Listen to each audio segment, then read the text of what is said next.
Assalamualaikum warahmatullahi wabarakatuh. Alhamdulillah alladzi asra bi'abdihi laylan minal masjidil haram ilal masjidil aqsa alladzi barakna hawlahu linuriyahu min ayatina. Innahu huwas sami'ul basir. Ashhadu an la ilaha illallah wahdahu la syarika lah wa ashhadu anna Muhammadan abduhu wa rasuluh la nabiyya ba'dah. Allahumma salli wa sallim wa barik ala sayyidina wa maulana Muhammadin wa ala alihi wa ashabihi wa man tabi'ahum bi ihsanin ila yaumil qiyamah. قال الله تعالى في القرآن الكريم أعوذ بالله من الشيطان الرجيم بسم الله الرحمن الرحيم إن ناشئة الليل هي أشد وطئا وأقوم قيلا وقال أيضا في آية أخرى قد أفلح المؤمنون الذين هم في صلاتهم خاشعون صدق الله العظيم. Hadirin para rawuh jamaah salat maghrib musalla Baitul Hidayah yang hadir pada saat ini yang saya muliakan. Monggo yang pertama dan yang paling utama kita bersyukur kepada Allah karena saat ini kula kalian jenengan sudah tanggal 24 Rajab 1443 Hijriah. Kalau kemarin diistiqmalkan 1 Rajab jatuh pada hari Kamis nggih. Berarti hari ini tanggal 23. Ada dua versi nggih, ada yang istiqmalkan, ada yang tidak nggih. Monggo. Jadi besok niku saged ditentukan bahwa Muhammadiyah saudara kita mengawali Ramadan pada hari Sabtu, berarti tarawihnya hari Jumat. Kulo kalian jenengan insyaallah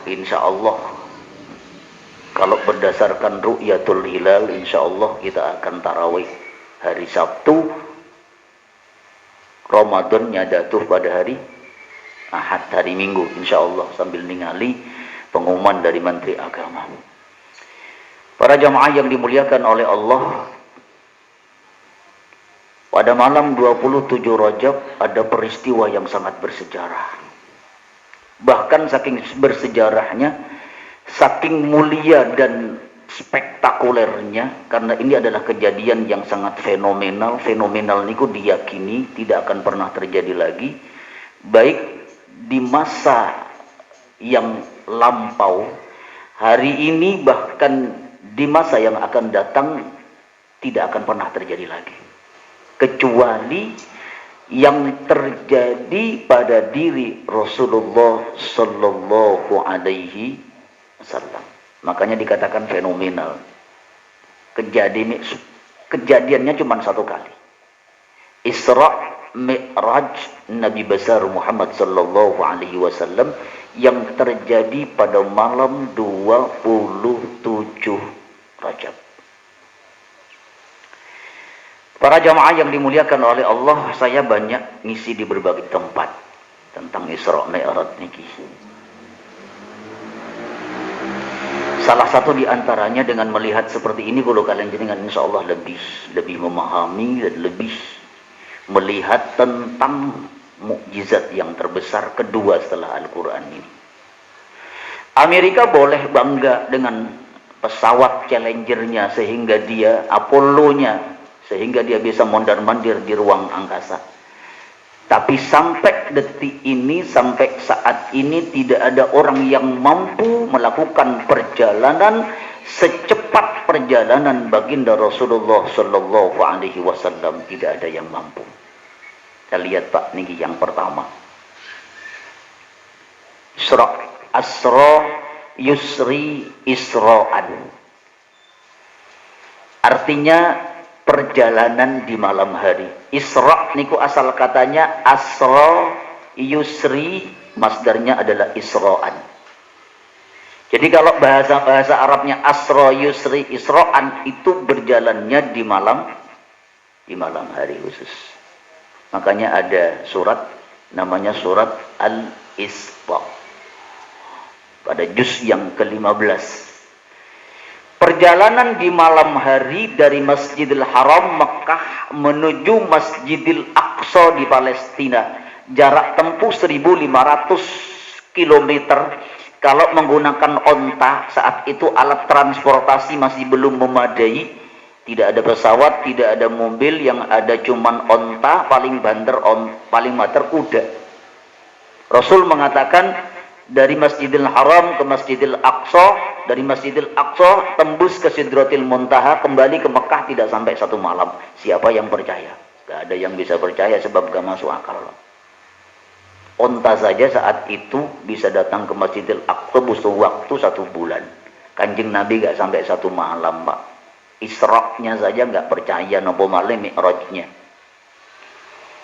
Niki yang disebut dengan Isra, makanya niki dikatakan kejadian yang sangat fenomenal, bahkan super fenomenal, Pak. Makanya dikatakan para alim ulama sepakat bahwa ini mukjizat kedua terbesar sesudah Al-Quranul Karim. Di mukjizat yang pertama di Al-Quran, Pak, tidak ada yang bisa mengalahkan Al-Quran. Pun para jamaah yang dimuliakan oleh Allah, niki Masjidil Aqsa, niki foto, Pak, bukan gambar, asli foto. Mi'raj Rasulullah jalan malih, Pak, dari Masjidil Haram ke Masjidil Aqsa, dari Masjidil Aqsa sampai ke Sidratil, bahkan sampai ke Mustawa. Mustawa niku satu tempat di mana sampai malaikat nggak bisa nembus, Pak, kecuali Rasulullah. Oh niki, Pak, gak main-main sholat nih. Rasul sampai berjalan segitu jauh, begitu pentingnya makna sholat, diajarkan dari masjid ke masjid, dan masjid yang dipilih adalah masjid pilihan, Masjidil Haram, Masjidil Aqsa di Palestina. Barokna haulahu, yang diberkahi sekelilingnya. Jadi ini ulo kalian jenengan hidup niki kepengin barokah, ojo ado-ado teko alladzi barakna haulahu. Jadi siapapun kita, profesi apapun yang kita sandang, ngapunten hidup kepengin barokah, nggak usah jauh-jauh dari masjid. Para jamaah yang dimuliakan oleh Allah, yuk kita lihat pelan-pelan mawon nggih. Kalau misalkan nggak cukup nggih, bisa kita nanti pada sesi keduanya. Ngapunten, Pak, kita berbicara ilmu fisika. Niki saya gabungkan antara ilmu fisika dengan ilmu Al-Quran, karena ilmu fisika niku bagian dari ilmu Al-Quran. Yuk kita lihat. Niki bumi, Pak. Niki bintang terdekat. Panjenengan ningali ke langit. Jenengan tingali langit niku, jenengan pastikan mana ada bintang terdekat. Kemudian setelah panjenengan mengatakan, oh iki bintang paling cide, berdasarkan ilmu fisika, jarak tempuh bintang ke bumi, bumi dengan ulur kalian jenengan, kalau misalkan badai ngelencer menuju bintang terdekat, maka ditempuh selama 428 tahun. Dan pesawatnya bukan pesawat Garuda, pesawatnya bukan pesawat Sriwijaya, Batik Air, boten sakit. Kalau pakai itu, waduh, wis gak iso ngomong. Pesawatnya khusus, pesawatnya adalah Challenger yang dimiliki oleh Rusia. Indonesia dereng gadah niki pesawatnya. Pesawat Challenger niki kecepatannya 20.000 km per jam, 20 kali lipat kecepatan pesawat Garuda. Lu kalian jenengan menggunakan pesawat niki, Pak, terbang menuju bintang terdekat, isok budal gak isok? Ya napa, Pak? 428 tahun nih. Seperempat perjalanan sudah hilang, Pak, karena sekarang sudah tidak ada orang yang berusia 100 tahun. Ya Allah, Makanya ayatnya Subhanalladzi asra Subhanalladzi asra bi'abdihi laylan minal masjidil haram laylan minal masjidil haram ilal masjidil aqsa alladzi barakna hawlahu linuriyahu min ayatina innahu huwas sami'ul basir. Pesawatnya Challenger milik Rusia, kecepatannya 20.000 km per jam. Udah kalian jenengan nih naik niki Pak nih jantungan isok gak balik. Saya itu niki kecepatannya luar biasa Pak. Udah kalian jenengan naik pesawat sing normal mawon kados ngoten nih 20.000 km per jam. 20 kali kecepatan pesawat Garuda Sriwijaya. Niki nih jantungan Pak mboten angsal nih derek nih. Baru kalau kalian jenengan tiba di bintang terdekat 428 tahun. Ya Allah.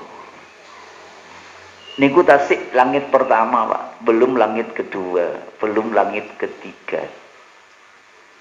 Sajaane kendaraane Kanjeng Nabi koyok nopo nggih. Nanti kita lihat bagaimana keadaan Rasulullah yang berjalan terbang dari Masjidil Haram ke Aqsa, Masjidil Aqsa, Aqsa ke Sidratil Muntaha, balik ke Mekah lagi nggak sampai 1 malam. Lihat nanti kecepatannya seperti apa. Niki lihat di sini. Niki bulan Pak. Niki bumi. Anggap ini bumi, niki bulan. Bulan sak meni gede nih. Jarak bulan dengan bumi ada yang tahu? Lali kabeh kula piyambak nggih lali. Nek mboten buka laptop niki nggih kula lali sami mawon, Pak. Saya mengambil dari ilmu pengetahuan alam. 18 juta kilometer. Nek jenengan boten percatos, jenengan ukur malih boten napa-napa. Bulan 18 juta, maaf, kurang lebih. Untuk memastikan boten sakit, Pak. Perkiraan tidak jauh dari 18 juta kilometer. Ya Allah, bulan luar. Matahari berapa? Bayangkan. Yuk kita muhasabah malam ini matahari Pak. Berdasarkan ilmu pengetahuan alam, niki bumi niki matahari. Berapa jarak dari matahari ke bumi? Ilmu pengetahuan alam menjawab kurang lebih jarak matahari dengan bumi 150 juta kilometer. Rasulullah di atasnya lagi. Ya Allah. Kalau kalian jenengan Pak, jam 12 siang. Boten kiat panase Pak, matahari niki lho Pak. Besok di padang mahsyar yok nopo nasib kula kalian jenengan kalau tidak mencari ibadah. Ketika Allah tinggikan matahari 1 jengkal di atas kepala kita. Ya Allah. Angkane ana wong gak gelem sembahyang, gak ngerti wedi belas. Para jamaah yang dimuliakan oleh Allah, niki matahari.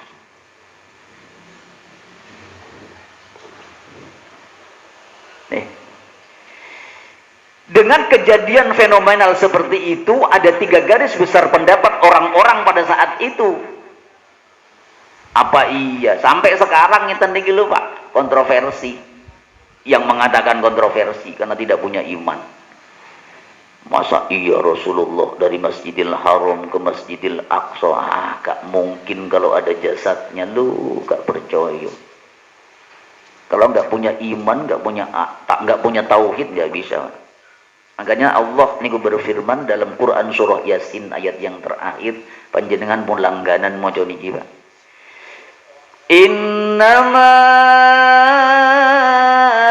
amruhu idza arada syai'an an yaqula lahu kun fayakun.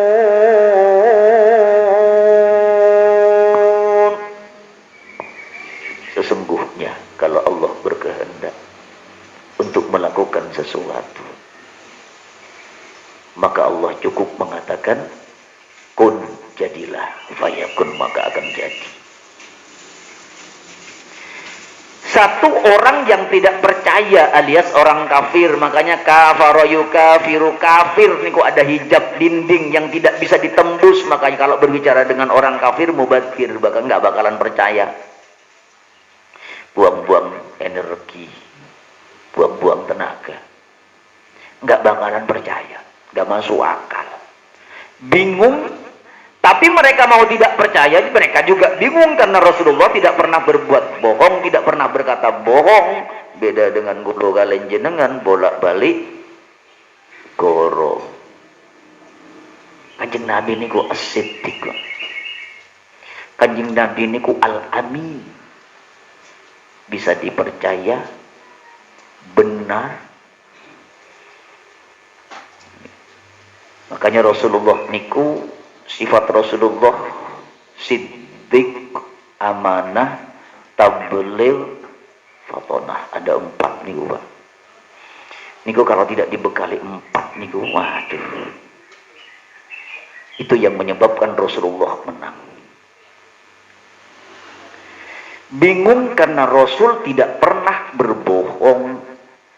Tapi mau percaya juga nggak masuk akal. Sehingga dihembuskan satu-satunya jalan untuk menghalangi perjuangan dakwah Rasulullah, dihembuskan kabar bahwa Rasulullah tidak waras. Ngeten lho, Pak, liciknya orang-orang kafir Quraisy. Gak ada alasan lain agar kita tidak dianggap tidak percaya. Satu-satunya jalan adalah menghembuskan informasi hoax bahwa Rasulullah sudah tidak waras. 2, mereka menjadikan berita ini sebagai bahan cemoohan karena nggak masuk akal. Orang kafir mempunyai amunisi untuk menghina perjuangane Kanjeng Nabi. Para jamaah yang dimuliakan oleh Allah, kita lihat 2, ragu-ragu. Nah, kalau ragu-ragu sih mungkin masih bisa jadi harap maklum. Imane yo gak pate kuat. Mau percaya tidak masuk akal, dan mau tidak percaya Rasul tidak pernah berbohong, sehingga mereka ragu, wajar. Tapi masuk akal juga sehingga yang mengatakan Rasulullah, dan mereka tidak punya iman untuk meyakini berita itu. Tapi kalau sudah tidak yakin dan tidak percaya, niku yang bermasalah. Dan yang ragu-ragu ini bukan hanya orang kafir, yang ragu-ragu ini juga sebagian dari orang Islam yang imannya tidak Saya kemarin, Pak Non Sewu, saya diundang oleh pegawai Polda Jawa Timur. Saya survei tempatnya, istrinya kebetulan dokter di salah satu rumah sakit Jagir. Apunten Jagir pundi rahasia. Ustaz, istri kula niku ten puskesmas Jagir, Ustaz. Nggih. Saya heran dengan dokter satu ini. Dengan satu polisi ini.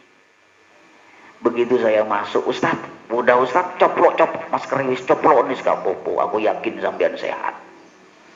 Wis, saya pikir Pak, seorang dokter niku namanya dokter niku kan wedi, Pak. Oh, niki boten nih. Coplok Ustaz gak apa-apa, kene aman.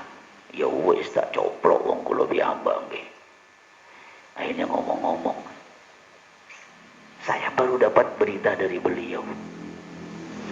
Seorang aparat negara, istrinya seorang dokter, dan beliau adalah orang yang beda dengan yang lain, yang tidak menjadikan sesuatu yang kecil dibesar-besarkan, tidak menjadikan sesuatu yang besar dikecil-kecilkan. Ustaz non sewu panjenengan binjing diaturi ngisi Isra Mi'raj wonten musala kula. Oke, monggo.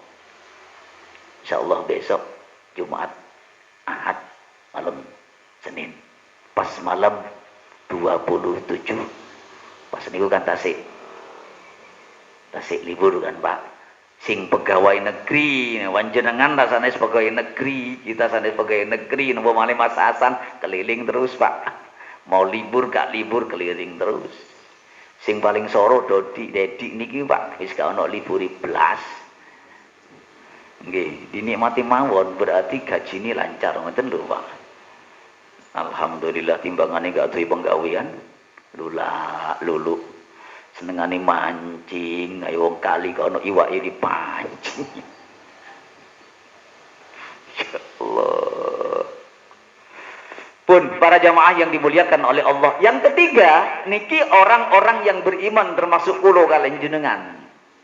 Insyaallah nggih. Niki wau kula ngisi Jumat Pak wonten Kampung Malang. Masya Allah.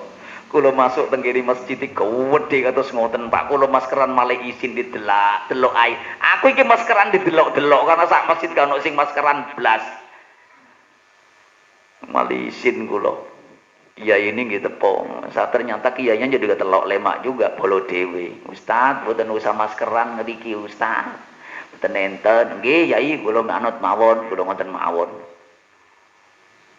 Masjid sak ngono gede niki ana sing maskeran belas, sing ono maskeran paling 3 orang tok niku. Dari jauh masuk ke situ pakai masker. Kula tinggalin tidak ada yang pakai masker. Bagus. Persis kayak Jakir ngeten, Pak. Aman. Nggih. Hakul yakin aman. Makanya di sini tidak ada corona takut datang ke sini. Pun para jamaah yang dimuliakan oleh Allah, bahkan Abu Bakar As-Siddiq niku meyakini kalau itu terjadi pada Rasulullah, berarti Rasulullah betul-betul seorang Rasul yang harus diyakini kejadian itu apapun alasannya, mau masuk akal tidak masuk akal. Kalau yang percaya Rasulullah, yang berbicara Rasulullah, maka kita wajib meyakininya, dan itu merupakan pertanda bahwa Rasulullah itu sebagai seorang nabi dan Rasul. Itu yang disebut Abu Bakar As-Siddiq. Makanya As-Siddiq niku mendapatkan gelar As-Siddiq karena orang yang pertama kali meyakini bahwa Isra Mi'raj itu betul-betul nyata terjadi pada diri Rasulullah. Siapa dia? Abu Bakar.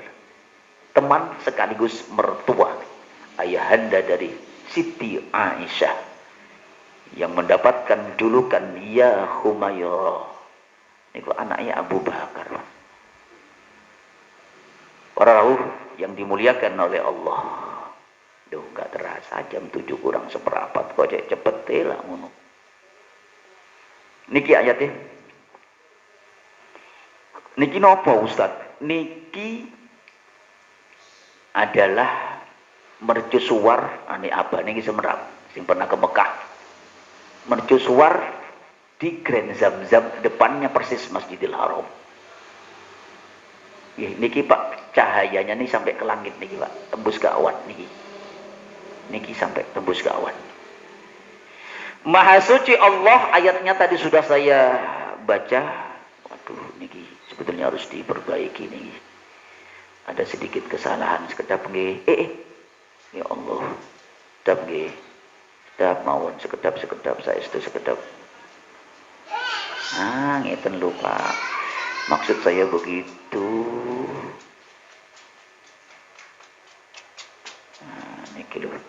Ayatnya biar enggak terpotong nih. Ayatnya biar enggak terpotong. Nah, ini gitu Pak. Subhanalladzi asra bi'abdihi laylan minal masjidil haram. Maha suci Allah yang telah menjalankan hambanya yang bernama Muhammad pada malam hari dari Masjidil Haram. Perhatikan ayat ini. Berarti Rasulullah niku dijalankan. Yang menjalankan Gusti Allah. Pada saat siang hari apa malam hari? Malam hari. Kenapa kok malam hari? Sebetulnya kalau malam hari dua alasannya. Pertama, nek kulo kalian jenengan kepengen berdekatan dengan Allah, sering-sering bangun di waktu malam hari. Karena ayatnya surat Al-Muzammil tadi sudah saya baca. Inna nasyi'atal laili hiya asyaddu wat'aw wa aqwamu qila. Sesungguhnya bangun di waktu malam lebih khusyuk, lebih berkesan maknanya. Nek kulo kalian jenengan sholat di saat siang hari dengan malam hari, enak malam hari Pak, khusyuk, hening, nikmat melakukan sholat tahajud. Perbanyak sholat tahajud kalau kita ingin berdekatan dengan Allah, mendekatkan diri kepada Allah. Itulah kenapa Rasulullah diberangkatkan di malam hari. Asra yusri isra'an. Ada yang mengatakan kenapa kok berangkat di malam hari? Karena untuk melindungi tubuh Rasulullah dari sinar radiasi sinar matahari. Saya tidak percaya dengan pendapat itu.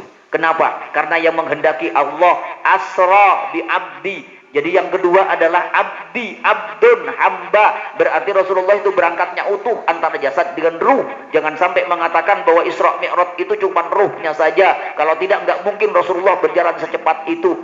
Wong ayatnya abdun kok.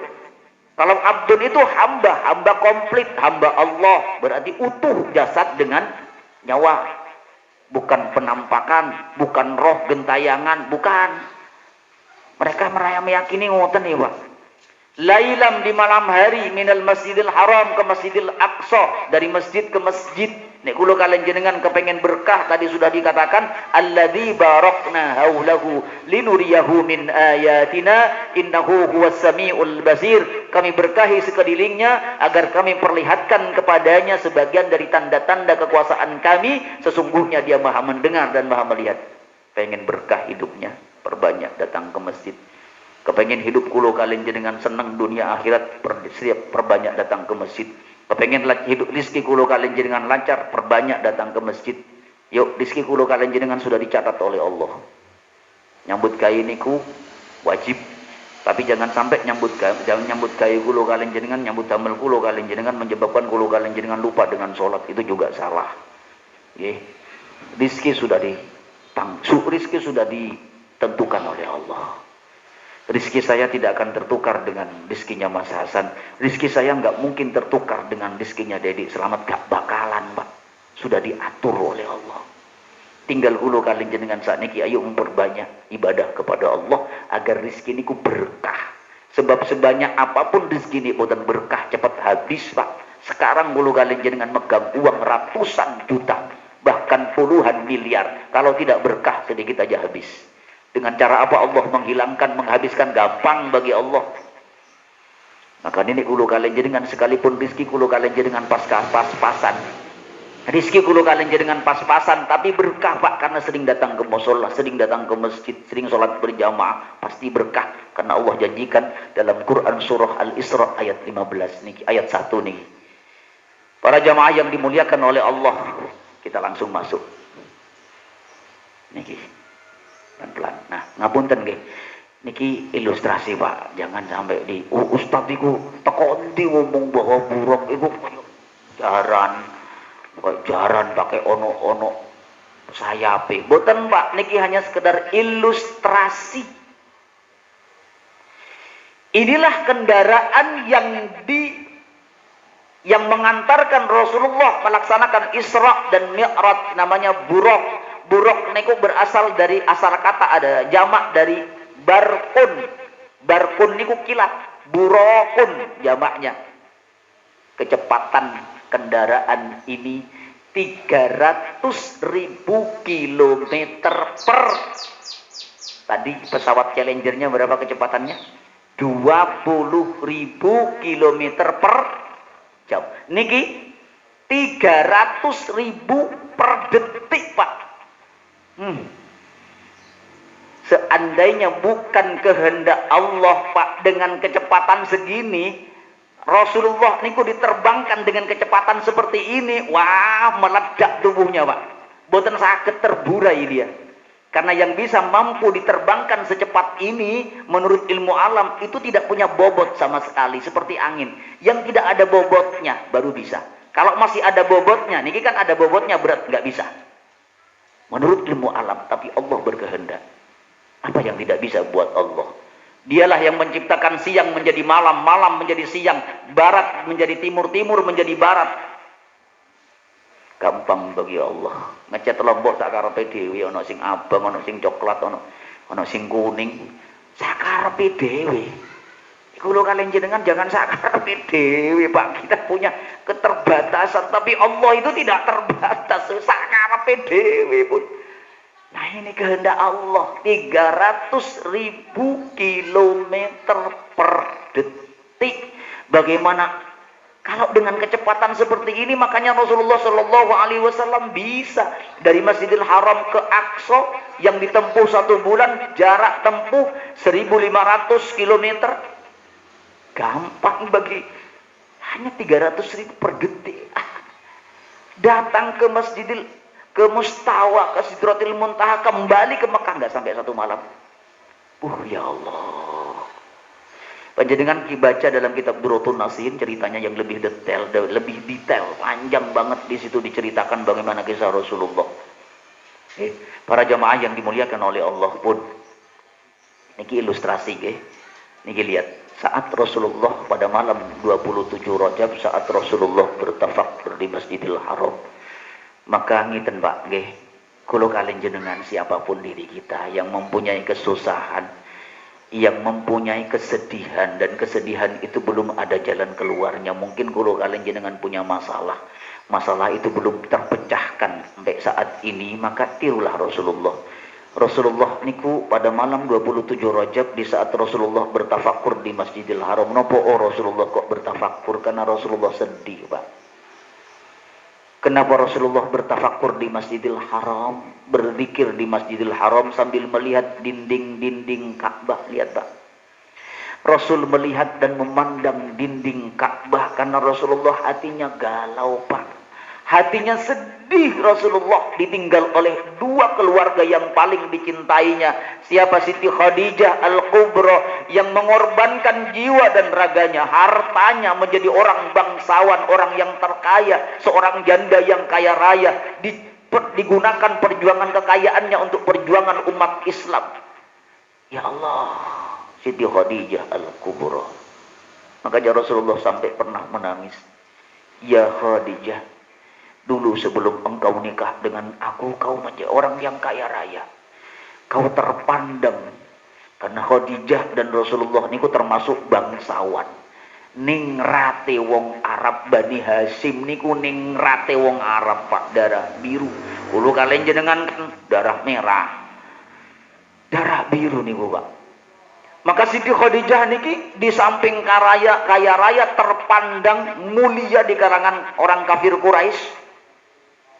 Sebelum nikah dengan Rasulullah, di saat sekarang kata Rasulullah, kau nikah dengan aku, kau hidup menderita, kau tidak punya apa-apa, kau miskin.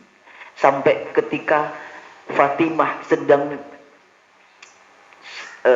di saat Khadijah menyusui Fatimah yang saat itu masih kecil, putri Rasulullah, dilihat oleh Rasulullah, ternyata susu yang keluar dari susu Siti Khadijah, istri tercintanya, bukan air susu.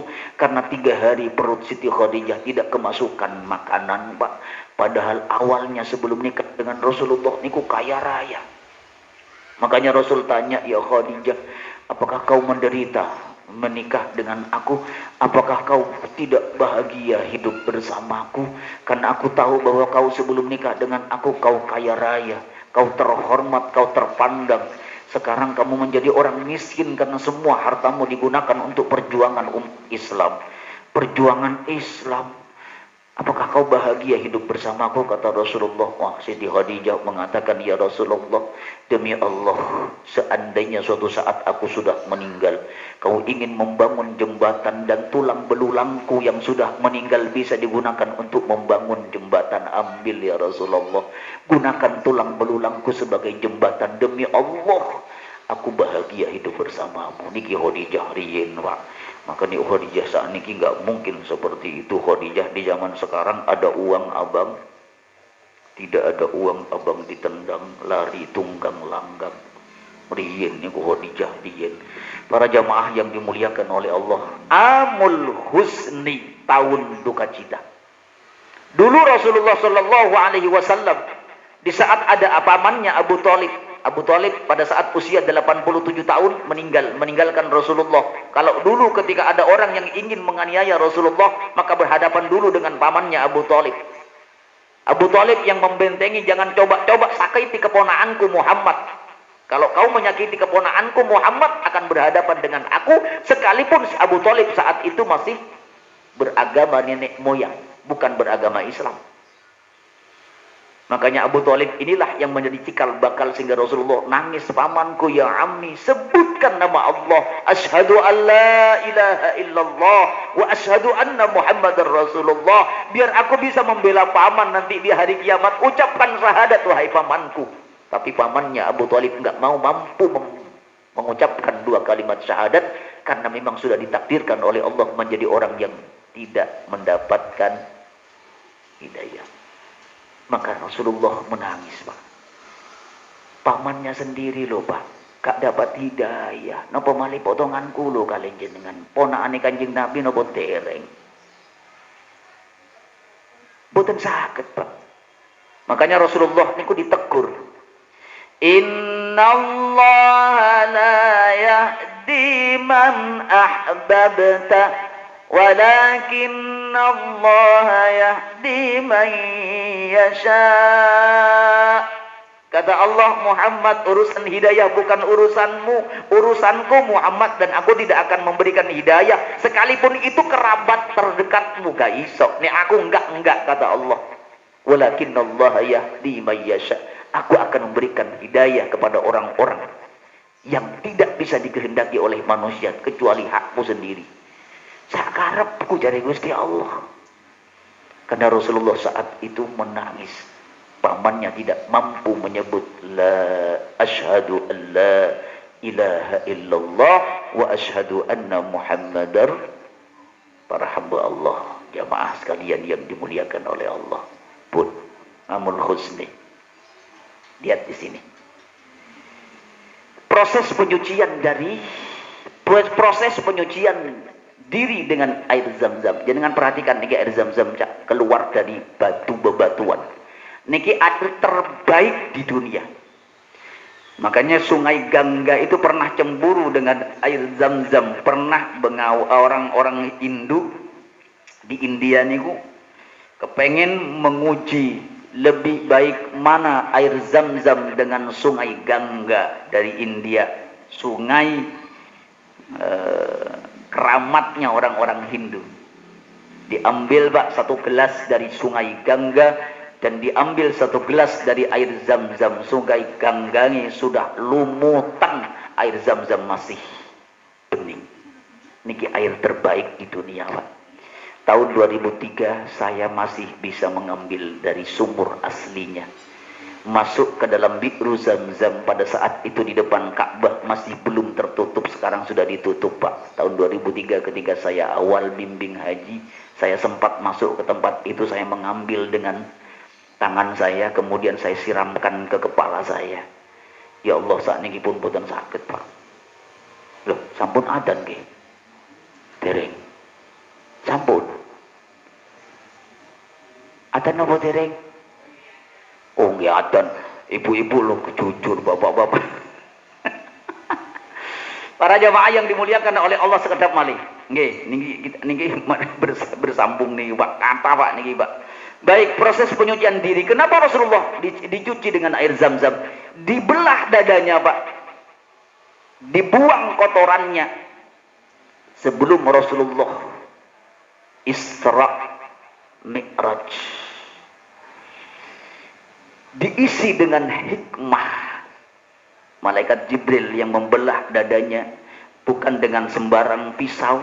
Malaikat Jibril ketika membelah dada Rasulullah tidak sama seperti dokter membelah dada kulo kalian jenengan dijahit malih pedo. Niku langsung diusap ngiten kembali seperti sedia kala. Disucikan dengan air zam-zam.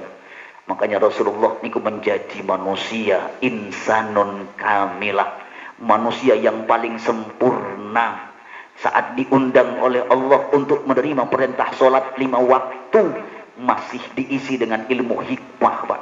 Diisi dengan ilmu hikmah sebelum melaksanakan Mi'raj, sebelum Rasulullah melaksanakan Isra ke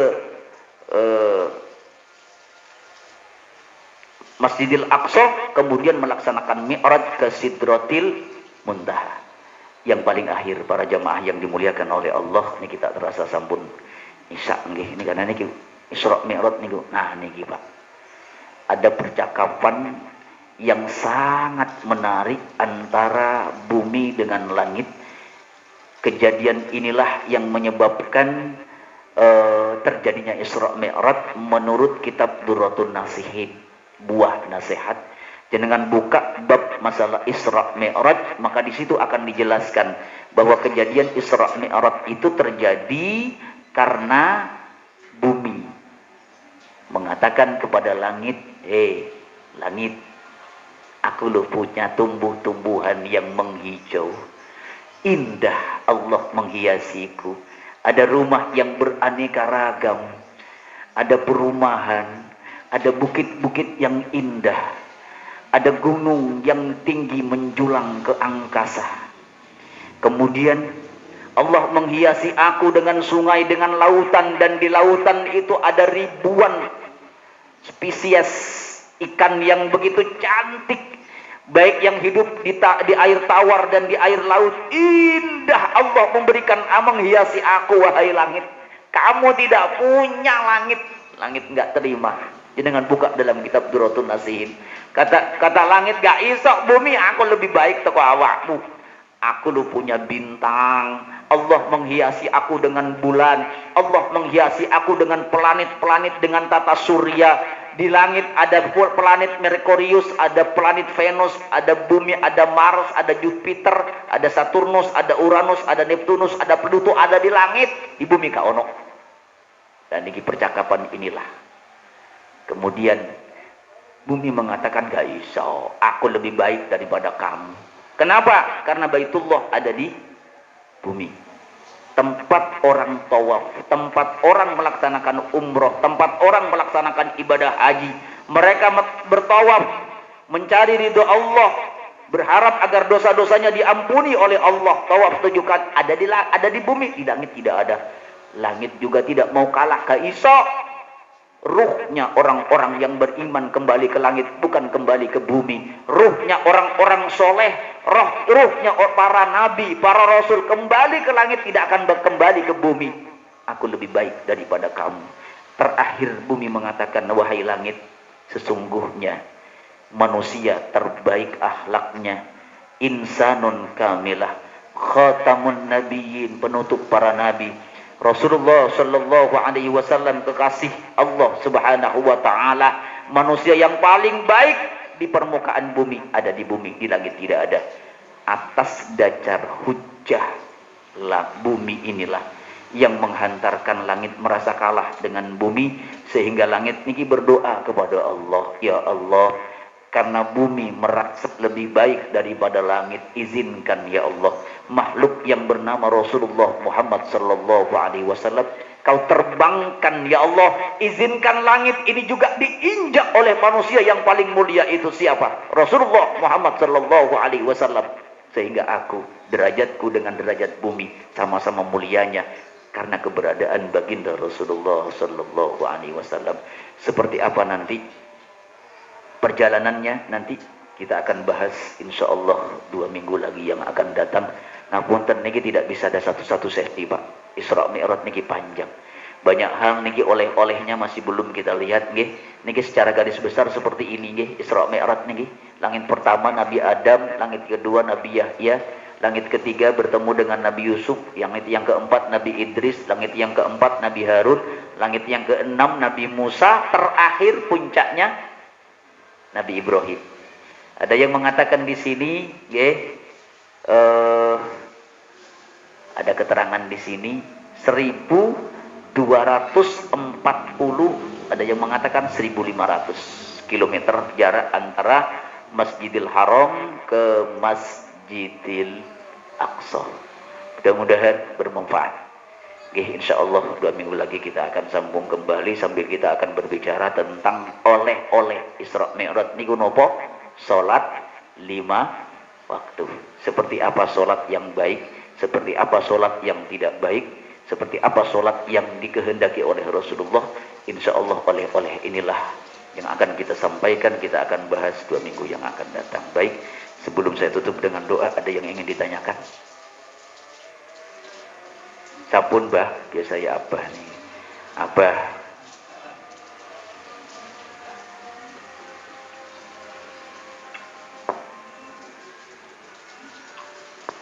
Sambun, mudah-mudahan bermanfaat. Mari kita tutup dengan doa. Al-Fatihah. A'udzubillahi minasyaitonirrajim. Bismillahirrahmanirrahim. Ihdinas siratal mustaqim, siratal ladzina an'amta 'alaihim. Bismillahirrahmanirrahim. Allahumma shalli ala sayyidina Muhammad wa ala ali sayyidina Muhammad walhamdulillahi rabbil alamin. Allahumma ij'al jam'ana jam'an marhuma wa tafarraqana ba'dahu tafarraqan ma'suma birahmatika wa inayatika ya arhamar rahimin. Allahumma taqabbal minna ya Allah. Allahumma taqabbal minna wudu'ana wa salatana wa siyamana wa qiyamana wa qira'atana wa ruku'ana wa sujudana wa tasbihana wa tamjidana wa tadarru'ana wa takhashu'ana wa ta'abbudana wa tammim taqsirana ya Allah ya mujibas sa'ilin. Rabbana ighfir lana dhunubana wa liwalidina warhamhum kama rabbawna shighara wa li jami'il muslimin wal muslimat wal mu'minin wal mu'minat al ahya'i minhum wal amwat. Rabbana atina fid dunya hasanah wa fil akhirati hasanah wa qina adzaban nar. Walhamdulillahi rabbil alamin. Al-Fatihah. Bismillahirrahmanirrahim. Shiratal ladzina an'amta. Demikian, mudah-mudahan bermanfaat. Kurang lebihnya saya mohon maaf yang sebesar-besarnya. Subhanakallahumma wa bihamdika asyhadu an la ilaha illa anta astaghfiruka wa atubu ilaik. Assalamualaikum